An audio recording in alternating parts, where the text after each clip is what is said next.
Singhania mention. अब तक सारी तैयारियां हो चुकी थी और मेहमानों का आना भी शुरू हो गया था। दिग्विजय सिंघानिया और आशुतोष सिंघानिया अपनी पत्नी रीना के साथ सभी का वेलकम कर रहे थे। सिंघानियास ने यहां बहुत सालों बाद कोई पार्टी होस्ट की थी, क्योंकि जब से आर्यन और तारिणी अलग हुए तब से ही उनके घर में कोई खुशी नहीं रही थी। यही वजह थी कि दिग्विजय जी अपने बेटे के इस हाल को बर्दाश्त नहीं कर सकते थे, इसलिए उन्होंने दूसरी शादी के लिए जोर डाला। अगर वो एक रॉयल फैमिली ना होकर नॉर्मल फैमिली होते तो अपनी जान लेने की धमकी देने से भी नहीं चूकते, लेकिन पहले उन्हें जिस चीज से दुख था आज उसकी उतनी ही खुशी हो रही थी, क्योंकि आज उनके पास उनका बेटा लौट आया था जिसकी वजह सिर्फ उनकी प्यारी पोती थी। लेकिन उनकी खुशी को देखकर दो लोग बुरी तरह जल रहे थे। ये कोई और नहीं आशुतोष और उसकी वाइफ रीना थे, जो हमेशा से आर्यन से नफरत करते थे और उसकी बीवी से भी, लेकिन उन्होंने कभी भी उसे नहीं देखा था। इसका कारण एक ये भी था क्योंकि तारिणी को अपने परिवार के बारे में पता चल चुका था, इसलिए उन्होंने अपनी शादी के बाद कोई कभी भी आर्यन के साथ पब्लिकली सामने नहीं आई। बस कुछ खास लोगों ने ही उन्हें देखा था और इस बात पर आर्यन ने भी कभी कुछ नहीं कहा। रीना, अपने दांत पीसते हुए देख रहे हो तुम्हारे छोटे भाई की इज्जत कितनी ज्यादा है और एक तुम हो जिसे एक कठपुतली की तरह रखा जाता है। अपनी पत्नी की बात सुनकर आशुतोष सिंघानिया ने उसे गुस्से से घूरते हुए अपनी एक आईब्रो चाकर कहा, तुम्हारी तमीज कहाँ गई है। आशुतोष की घूरती आंखों से रीना सहम गई, उसे तुरंत अपनी गलती का एहसास हुआ। मैं वो गलती से कह दिया।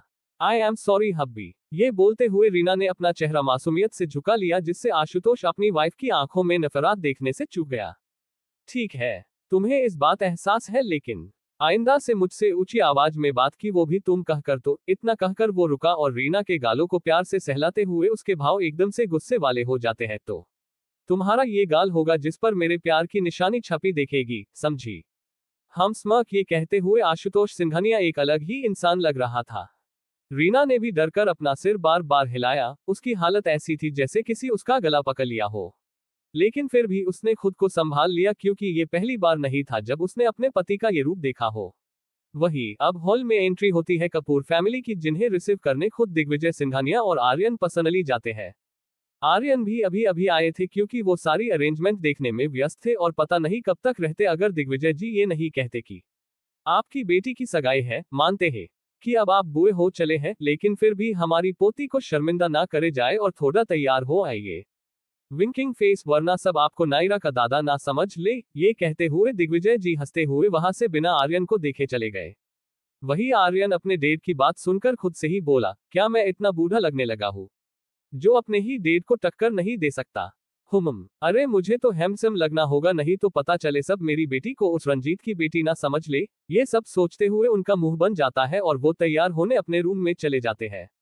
बेचारे रंजीत जी कुछ करते भी नहीं तो भी बीच में फंस जाते हैं। Cold sweat smile. आर्यन और इनकी लव वाली टक्कर अब बेटी पर भी जारी है, वो भी एक तरफा। अब आते हैं प्रेजेंट में। आर्यन और दिग्विजय जी ने पूरी कपूर फैमिली का स्वागत किया। ओल्ड मिस्टर कपूर और दिग्विजय सिंघानिया खुशी से गले लग गए। आर्यन ने सबको नमस्ते करते हुए अंदर आने को कहा। पूरी कपूर फैमिली में सिर्फ कुणाल के दादाजी और नील, जो कुणाल का चचेरा भाई है, वही दोनों खुश दिख रहे थे। वैसे तो किसी को पता नहीं था कि यहाँ कुणाल की सगाई होने वाली है, लेकिन फिर भी घर के बाकी लोग सिंघानियास को कुछ खास पसंद नहीं करते थे। इसका कारण भी कुणाल की मॉम थी, नकली मां, जो कुंडली मारकर उन दोनों परिवारों की दोस्ती पर बैठी हुई थी। अगर ये नायरा और कुणाल के लिए नहीं होता तो दोनों फैमिली का ऐसे साथ दिखना काफी मुश्किल होता। उनके बाद सिंह फैमिली से वेद और अनुराग सिंह आए, जिन्हें देखकर ओल्ड मिस्टर कपूर और दिग्विजय सिंघानिया दोनों की आंखें नम हो गई। यही हाल अनुराग का भी था। वो तीनों एक दूसरे के गले लग गए, लेकिन आज उन्हें अपने दोस्त की बहुत याद आ रही थी।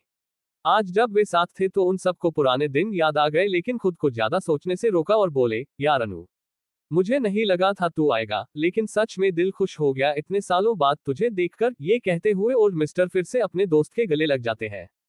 उन्हें इस तरह देखकर दिग्विजय जी बोले, बस भी करो, अब क्या रुलोगे। वैसे भी मेरी पोती का दिन है, मैं अपना चाम रोने धोने से डल नहीं होने दे सकता। उसकी बात पर वहां खड़े सभी हंसने लगे। तभी वेद बोला, हाँ दादू, आपको तो चार्मिंग लगना ही होगा, आखिर लोगों को भी पता चले कि नायरा दीदी गई किस पर है।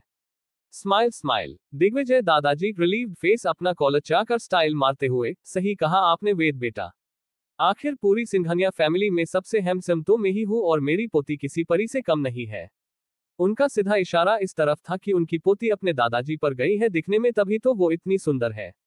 अपने डेट की बात सुनकर तो आर्यन का चेहरा देखने लायक था। अस्टोनिश्ड फेस, डेडपैन फेस। उसे बिल्कुल उम्मीद नहीं थी कि उसके डैड अपने खुद के बेटे का नंबर काटकर सीधा अपना लगा लेंगे। हाँ, ये बात सही है कि आर्यन भी अपने डेट पर गया था, लेकिन उसकी बेटी का चार्म बिल्कुल उसके जैसा था। कहा वो रंजीत जी को अपने चार्म से पीछे छोड़ना चाहते थे, लेकिन यहाँ तो उल्टी गंगा बह रही थी। हुम अनअम्यूज्ड। ये सब सोचते हुए आर्यन मुंह बना लेते हैं। तभी वेद इधर उधर देखते हुए कहता है, आर्यन अंकल, नायरा दी कब आएगी? मुझे उनसे मिलना है, लेकिन वो तो मुझे कहीं नहीं दिख रही। चिंता मत करो आपकी दी, बस थोड़ी देर में यहाँ होगी। उनका इतना ही कहना था कि एंट्रेंस पर एक कपल हाथों में हाथ लिए आते हुए दिखा। जहां लड़के का एक हाथ उसके सूट के पॉकेट में था और दूसरे हाथ को उस लड़की ने अपने दोनों हाथों से कुछ इस तरह गले लगा रखा था, जिसे देखने वाला उन्हें एक सुंदर जोड़ा कहने से खुद को रोक नहीं पाएगा।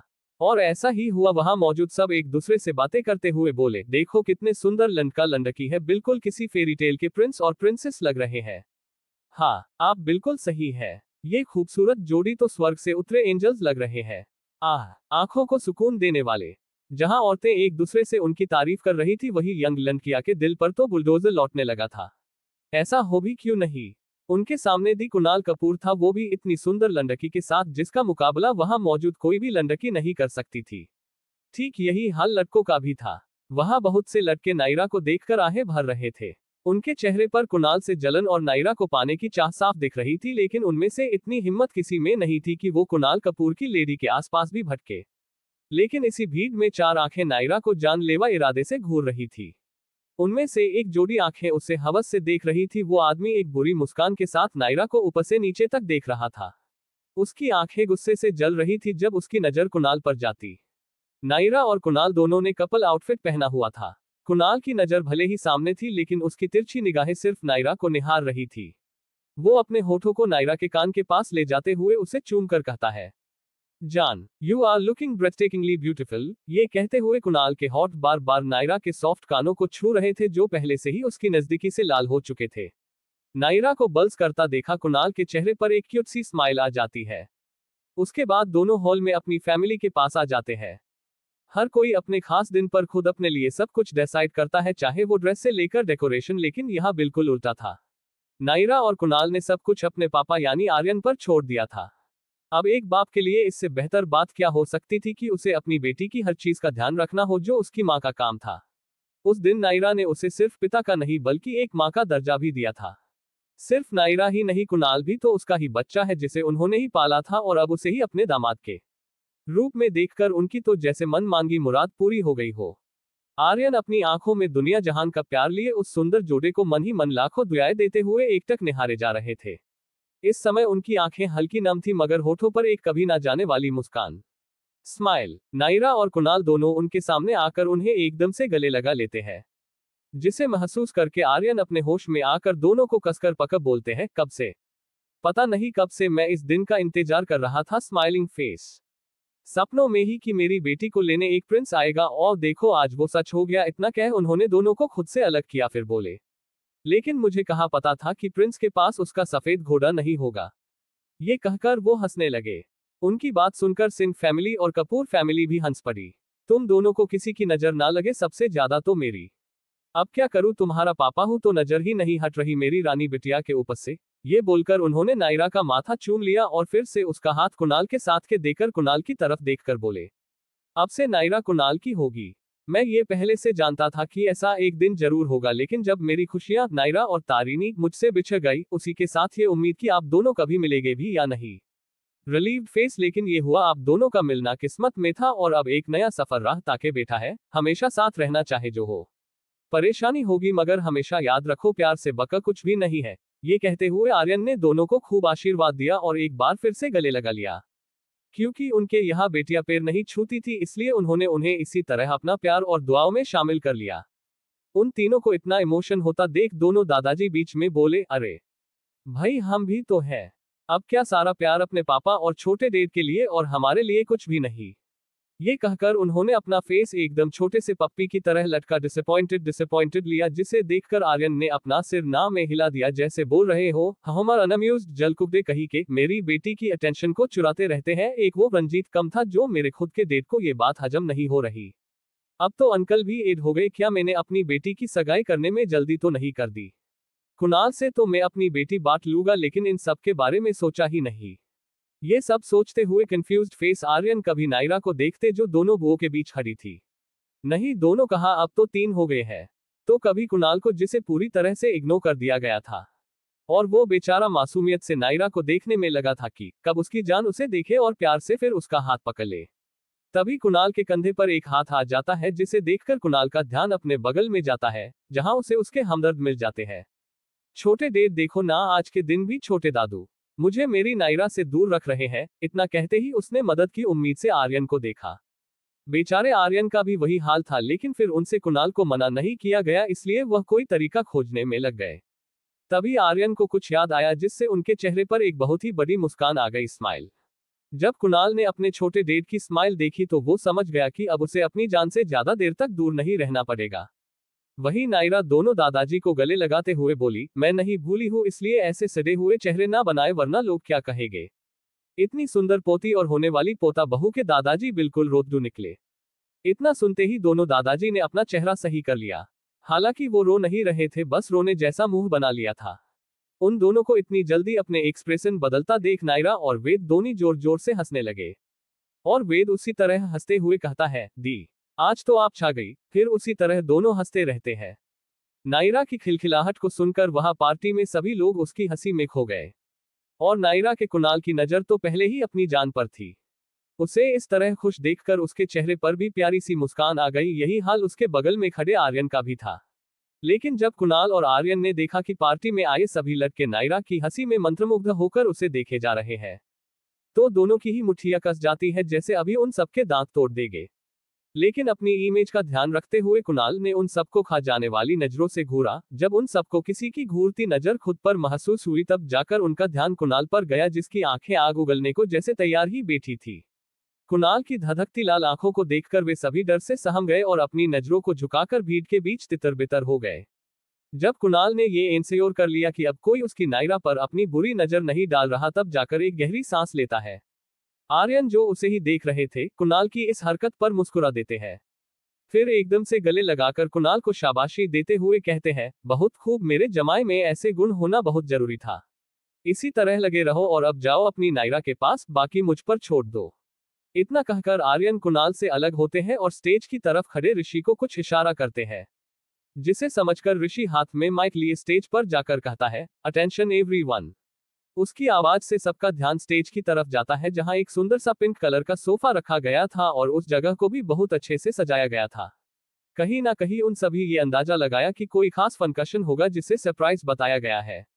तभी फिर एक बार ऋषि की आवाज पूरे हॉल में गूंजी, लेडीज एंड जेंटलमैन्स, स्माइल, बहुत हुआ इंतजार, अब होगा थोड़ा धमाल और बहुत सारा रोमांस। दिल दिल उसकी बातों से नायरा और वेद का ध्यान भी उसी तरफ हो। अब हमारी ये पार्टी शुरू होगी एक वेलकम डांस से, जिसके बाद सभी अपनी अपनी रब ने बना दी जोड़ी के साथ डांस कर सकते हैं। तो अपने दिल थाम लीजिए और देखिए इस शाम की सबसे अद्भुत जोड़ी का मॉजिकल डांस। उसके ये कहते ही लाइट डिम हो गई और हॉल के बीचों बीच एक हैंडसम फिगर के ऊपर फ्लैश लाइट ठहर गई। सभी की नजरें भी उसी शख्स पर थमसी गई। लड़कियां तो उसे देखकर पागल ही होने वाली थी। उनमें से एक लड़की बोली, oh my God, he is so hot, का ये मुझे डांस के लिए अप्रोच करे। तभी उसी के बगल में खड़ी लड़की उसका मजाक उड़ाते हुए बोली, हाँ, अगर तुम खुद को पागल बनाना चाहती हो तो ऐसा सोच सकती हो। क्या तुमने नहीं देखा, उसकी नजरें सिर्फ एक ही लड़की पर टिकी है और वो कोई और नहीं, कुणाल कपूर की वही गर्लफ्रेंड है जिसे मिस मेडिसिन का खिताब मिला था। फिर उसकी तरफ आंखें मटकाकर, हेयर स्वीटी, तुमने भी तो वो लाइव स्ट्रीम देखी थी जिसमें दी कुणाल कपूर ने अपनी गर्लफ्रेंड को प्रोटेक्ट किया था और सबके सामने गले लगाकर ये भी जाहिर किया था कि वो उसकी जान है। अपनी दोस्त की बात पर वो लड़की चिढ़ गई, लेकिन उसका मुंह तो बंद हो ही गया था। वही उनके पीछे भीड़ में खड़ी रागिनी मेहता, जिसने उनकी सभी बातें सुनी थी, उसका चेहरा जले हुए बैगन की तरह काला हो चुका था। खैर, बेचारे बैगन का क्या दोष। कोल्ड स्वेट स्माइल, उसे तो जलाया जाता है, यहाँ ये मैडम खुद ही जल रही है। कोष्टक, वही कुणाल नायरा की तरफ अपने कदम बढ़ा देता है। जैसे जैसे वो उसके पास आ रहा, उन दोनों की धड़कन तेज होती जा रही थी। नायरा जो अपने दादाजी के पास खड़ी थी, उसका चेहरा बल्ज करने लगा था। उस लाइट की रोशनी ने अब नायरा को भी घेर लिया था। कुणाल उसके सामने आया और अपने एक घुटने पर बैठ गया। फिर अपना एक हाथ नायरा के सामने पकड़ने के लिए आगे बढ़कर बोला, miss beauty, would you like to dance with me. उसके ये शब्द पूरे हॉल में गूंज गए। वहां बहुत शांति थी, जिससे उनकी धड़कनों का शोर उनके पास खड़े लोग साफ सुन सकते थे। नायरा की आंखें चमक उठी जब कुणाल ने उससे इतने प्यार से सबके सामने डांस के लिए पूछा। हाँ, उसे हक है कि वो उसका हाथ पकड़कर ले जाए और बिना पूछे डांस करने लगे। लेकिन उसका ये जेंटलमैन बिहेवियर एक बार फिर नायरा को खो जाने पर मजबूर कर बैठा। उसने कुछ नहीं किया, बस अपना हाथ कुणाल के उस हाथ पर रख दिया जो कब से उनके मिलने की राह देख रहा। नायरा कुणाल का हाथ पकड़ लेती है। उसके बाद दोनों हॉल के सेंटर में खड़े हो जाते हैं। तभी एक रोमांटिक म्यूजिक की ऑटो ट्यून बजने लगती है। जैसे ही वो मेलोडियस धुन दोनों को सुनाई देती है, तभी कुणाल एकदम से नायरा की आंखों को अपने हाथों से बंद कर देता है। फिर दूसरी तरफ घुमाकर नायरा की आंखों से अपने हाथ हटाकर सामने देखने का इशारा करता है, जहां उन दोनों की बड़ी बड़ी फोटोज के पोस्टर और व्हाइट स्क्रीन पर वो सभी पल थे जिनमें उन्होंने एक दूसरे का प्यार महसूस किया। बारिश में भीगती नायरा की वो फोटो जिसमें उसकी वो एक मुस्कुराहट कुणाल दिल चुरा ले गई थी। झूले में झूलती हाथों में बांसुरी पके अपने होठों पर रखे बजा रही थी, जहां कुणाल नायरा की गोद में अपना सिर रखे उसे ही निहारे जा रहा था। उनकी पहली डेट जिसमें कुणाल ने नायरा को रोकने के लिए पीछे से अपनी बाहों में कैद किया हुआ था। उन सभी तस्वीरों को देख नायरा को वो सभी पल याद आ गए जब वो कुणाल से मिली और प्यार हो गया। स्माइलिंग फेस, ये सोच उसके गाल शर्म से लाल हो गए और आंखों की चमक तेज। तभी कुणाल ने अपना एक हाथ नायरा की खुली कमर में डालकर और दूसरे हाथ से उसका हाथ पकड़कर डांस करने लगता है उसी धुन पर। तुमको पाया है तो जैसा खोया हूं, कहना चाहूं भी तो तुमसे क्या कहूं, किसी जबान में भी वो लफ्ज ही नहीं कि जिनमें तुम हो, क्या तुम्हें बता सकूं मैं अगर कहूं तुम सा हसीन। जैसे ही गाने के बोल शुरू हुए, कुणाल ने नायरा का एक हाथ पकड़ उसे खुद से दूर किया, फिर खींचकर अपने पास करके डांस करने लगे और अपने होठों को उसके कान के पास लाकर गाने की लाइन गाने लगा। कहना चाहूं भी तो तुमसे क्या कहूं। अगली लाइन पर मैं अगर कहूं तुम सा हसीन, पास आकर नायरा के एक हाथ को अपने होठों से छू लिया। Throwing kisses. कायनात में नहीं है कहीं तारीफ, ये भी तो सच है कुछ भी नहीं तुमको पाया है तो जैसे खोया हूं, शोखियों में डूबी ये अदाएं चेहरे से झलकी हुई हैं जुल्फ की घनी घटाएं। आगे गाना गाते हुए कुणाल नायरा के दोनों हाथ पकड़ उसे उठा लेता है और घूमकर गाने लगता है। उसके बाद नायरा के बालों से खेलकर फिर नायरा को कमर से पकड़ गोल गोल घुमाकर डांस करने लगता है।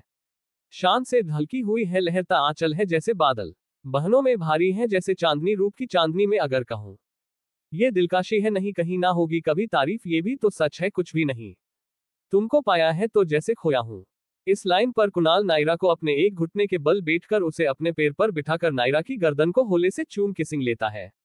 आगे नायरा गाते हुए कुणाल के चेहरे पर अपना एक हाथ स्माइलिंग फेस रखकर दूसरे हाथ को फैला देती है और कुणाल के दोनों हाथों को पकड़कर एकदम से झुककर आगे गाते हुए तुम हुए मेहरबान तो है ये दास्तान अब तुम्हारा मेरा है, एक है कारवां तुम जहां मैं वहां। इस पर वो एकदम से कुणाल के करीब आकर उसे गले लगा लेती है। कुणाल भी उसी तरह नायरा को पके हुए अपने पैरों के मूवमेंट करते हुए नायरा के चेहरे को अपने हाथों में भरकर गाता है। धक धक करता दिल, धक धक करता दिल, धक धक करता दिल। मैं अगर कहूं हमसफर मेरी अप्सरा हो तुम की या कोई परी, तारीफ ये भी तो सच है कुछ भी नहीं तुमको पाया है तो जैसे खोया हूं, कहना चाहूं भी तो तुमसे क्या कहूं, किसी जबान में भी वो लफ्ज ही नहीं कि जिनमें तुम हो, क्या तुम्हें बताना चाहूं मैं अगर कहूं तुम सा हसीन, कयात में नहीं है कहीं तारीफ, ये भी तो सच है कुछ भी नहीं। दोनों फिर से एक दूसरे में खोकर डांस करने लगते हैं। इस डांस को करते हुए पता नहीं कितनी ही बार कुणाल के हाथ नायरा की खुली कमर और पीठ से होकर गर्दन से होकर गुजर जाते। उसने अपना प्यार नायरा को अपनी हर किस में दिखाया जो उसने डांस के बीच की। वो दोनों एक दूसरे में इतना खो जाते हैं कि म्यूजिक खत्म होने के बाद भी अलग नहीं होते और उसी तरह आंखों के सागर में खोए खड़े रहते हैं। जब तालियों की आवाज पूरे हॉल में गूंजती है तब जाकर उन दोनों को होश आता है। फिर एकदम से अलग हो जाते हैं, लेकिन कुणाल तो कुणाल ही है। वो नायरा का हाथ थामकर आर्यन के पास आकर खड़ा हो जाता है। उनके डांस के बाद अब ओबी कपल्स सेंटर में आकर डांस करने लगे थे। आर्यन भी अपने दोनों बच्चों को साथ देखकर बहुत खुश थे। फिर वो दिग्विजय जी से कहते हैं, डेड आपको याद है ना क्या करना है। उसकी इस बात पर दिग्विजय सिंघानिया चिढ़ते हुए जवाब देते हैं, हाँ हाँ मुझे सब पता है, चिंता मत कर, मैं कोई अपनी पोती को छुपा नहीं दूंगा। वैसे भी एक ना एक दिन तो होना ही जब इस कुणाल की तरफ देखकर स्टोन मैन को मेरी फूल सी बच्ची को देना पड़ेगा। उनकी बात सुनकर तो नायरा अपनी हंसी ही नहीं रोक पाए और जोर जोर से ठहाका मारकर हंसने लगी। नायरा को खुद पर हंसता देख कुणाल का मुंह बन गया। उसने अपने छोटे डेड से शिकायती लहजे में कहा, देख आपने डेड ये किस तरह से मेरी हंसी उड़ा रही है, क्या किसी की पत्नी ऐसी होती है? उद्धरण चिन्ह। तभी उसकी बात काटते हुए नायरा बोली, किसी की नहीं सभी की पत्नी ऐसी ही होती है। ये कहकर एक बार फिर वो हंस पती है। इस बार कुणाल के साथ साथ आर्यन और दिग्विजय जी का भी मुंह बन गया क्योंकि बात तो सही थी। वहीं दूसरी तरफ ऋषि बिना अलिना को पूछे उसे डांस फ्लो पर ले गया। वरदान ने भी यही किया, उसकी नजर कब से जूही पर ही टिकी थी। उसने भी झटके से उसे खींच लिया। बची अनाया जो यहाँ वहां देखने में बिजी थी जैसे किसी को ढूंढ रही हो।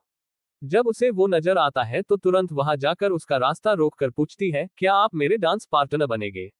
जब सामने ब्लैक टैक्सीडो पहले शख्स ने अनाया को देखा तो एक पल के लिए उसमें खो सा गया, लेकिन फिर होश में आकर जैसे ही मना करने वाला था उसी समय एक लड़का आया और बोला, आना, मैं तुम्हें कब से ढूंढ रहा था। तुम यहाँ हो, चलो हम डांस करते हैं। ये कहकर वो जैसे ही अनाया का हाथ पकड़ने वाला था तभी उस सामने खड़े आदमी ने अनाया को खींच लिया और उसकी कमर पर हाथ रखकर बड़ी ही मैग्नेटिक वॉइस में बोला, हम पहले ही पार्टनर बन चुके हैं, तुम किसी और को देख लो। इतना कहकर वो भी अनाया के साथ डांस फ्लोर पर आ गया। उसे देखकर साइड में अलिना के साथ डांस कर रहे ऋषि ने सोचा, ये मैं क्या देख रहा हूँ, कहीं मुझे नशा तो नहीं हुआ?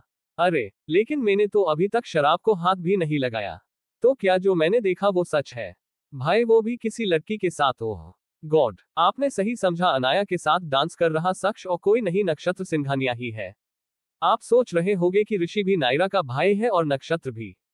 तो मैं आपको बता दूं, दोनों ही ट्विंस है, लेकिन नक्षत्र ऋषि से 20 मिनट बड़ा है। दोनों ट्विंस जरूर है लेकिन एक दूसरे से बिल्कुल उलट। जहां ऋषि बचकाना है वही नक्षत्र कठोर और भावहीन है। अगर कोई ध्यान से देखे तो नायरा और नक्षत्र दोनों काफी हद तक एक जैसे लगते हैं। वही ऋषि अपनी मॉम यानी कि तारिणी और आर्यन दोनों जैसा, इसलिए सिर्फ देखकर इस बात अंदाजा लगाना थोड़ा मुश्किल था। डांस के बाद आखिरकार वो घड़ी आ ही गई जिसका सभी को इंतजार था।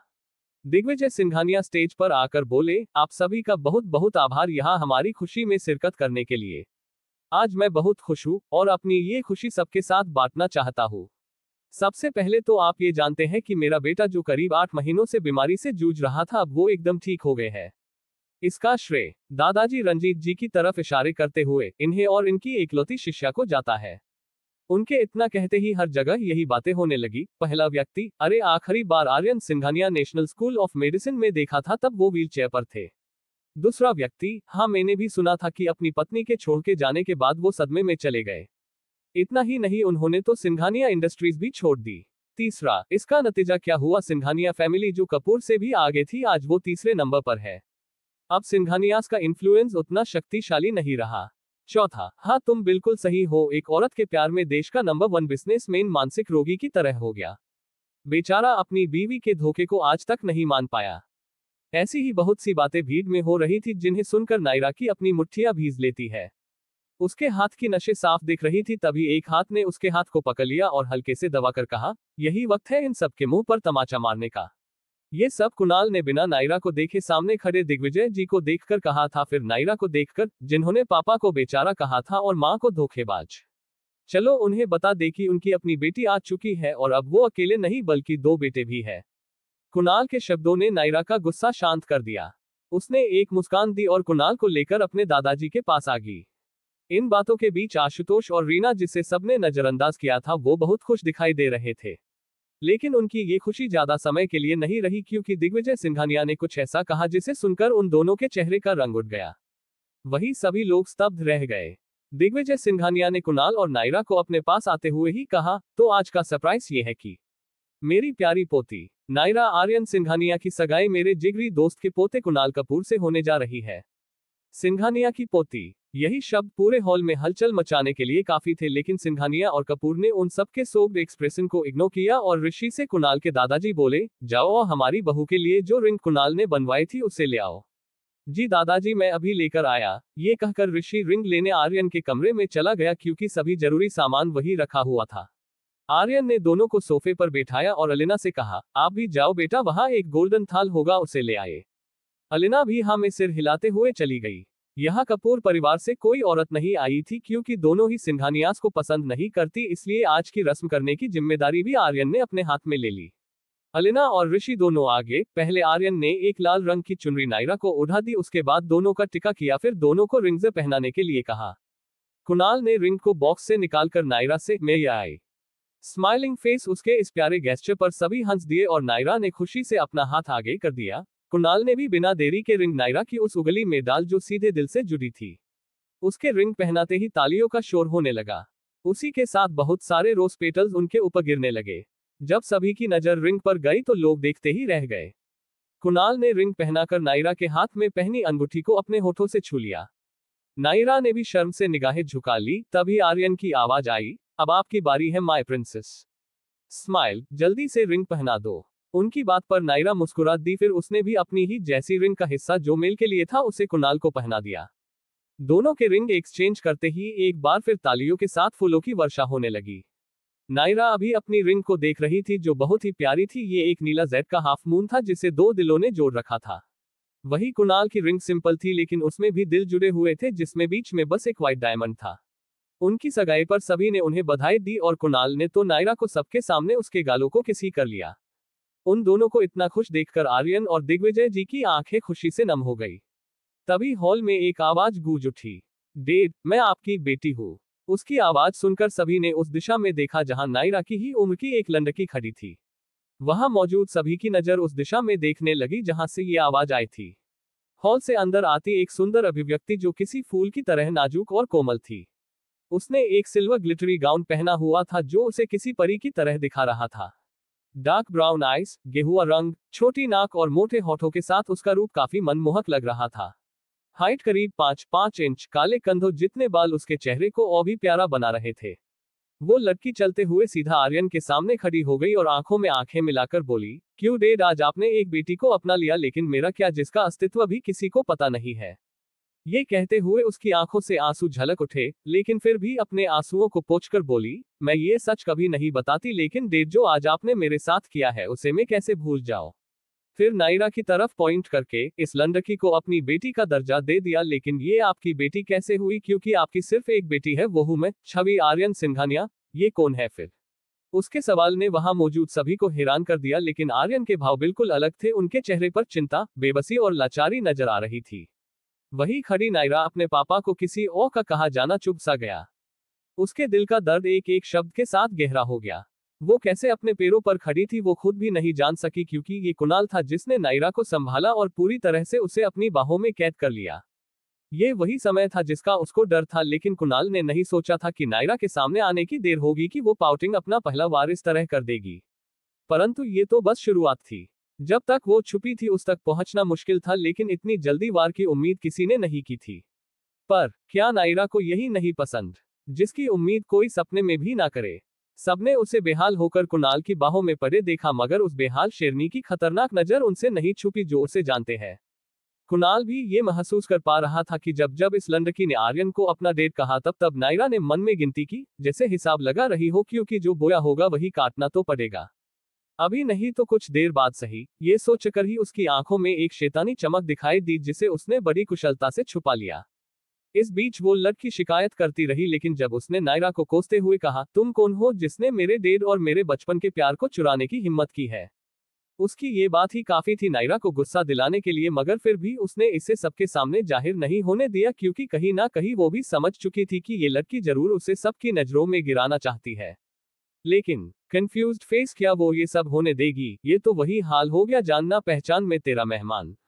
अब इस महारानी की मेहमान नवाजी तो करनी पड़ेगी। इतना सोचकर कर नायरा के चेहरे पर एक डेविल स्माइल आ जाती है। तभी नायरा एक झटके में कुणाल से दूर होकर अपने पापा के पास आकर उनकी ढाल बनकर खड़ी हो जाती है और दोनों हाथों को अपने सीने पर फोल्ड करके कहती है, सो मिस सुंदर छवि वाली सफेद कमल के फूल, इरादा क्या है यहाँ आने का और मेरे दोनों अनमोल रत्न को चुराने का? फिर अपने ही सिर पर मारते हुए, अरे हम तो भूल ही गए, अभी चुराया कहाँ है? फिर थोड़ा रुककर अपनी सर्द आवाज में छवि से, तुम्हें क्या लगा कि एक काली बिल्ली सफेद कपड़ों में आएगी और अपना काला दिल छिपाने में कामयाब रहेगी? नहीं नहीं, बिल्कुल भी नहीं। नायरा से उसके प्यार, कुणाल और दुलार आर्यन को कोई अलग नहीं कर सकता। वो दोनों मेरी दुनिया है। तुम यहाँ मेरी दुनिया उजाने आ तो गई, लेकिन जाओगी मेरी मर्जी से। नायरा की बातें बहुत जुनून से भरी थी। उसका ऑरा पहले के मुकाबले और भी बने लगा था। माहौल को गर्म होता देख दिग्विजय दी अपने गार्ड से सबको जाने के लिए कह देते हैं। जब छवि ने देखा कि उसकी दयालु छवि फेल हो गई तो उसने खुद को और कमजोर नहीं दिखाया और उसी तरह नायरा को घूरते हुए कहने लगी, तुम जितना चाहे अपने मन को बहला लो, लेकिन ये बात नहीं जुटलाई जा सकती कि मैं आर्यन सिंघानिया यानी कि सिंघानियास का खून हूँ। उसकी बातों पर किसी की कोई प्रतिक्रिया नहीं रही, लेकिन आर्यन अभी भी किसी गहरी सोच में खोए हुए थे। नायरा की घूरती आंखें अभी भी उस पर टिकी थी। आज एक बार फिर पार्टी में उसके पापा के बारे में बुरा बोला जा रहा था, लेकिन वो कुछ नहीं कर सकी। लेकिन उसने खुद से वादा किया, कल ये अपनी बात पर बिना पछताए और हिसाब चुकाए इस देहरी के पार भी नहीं जा सकती।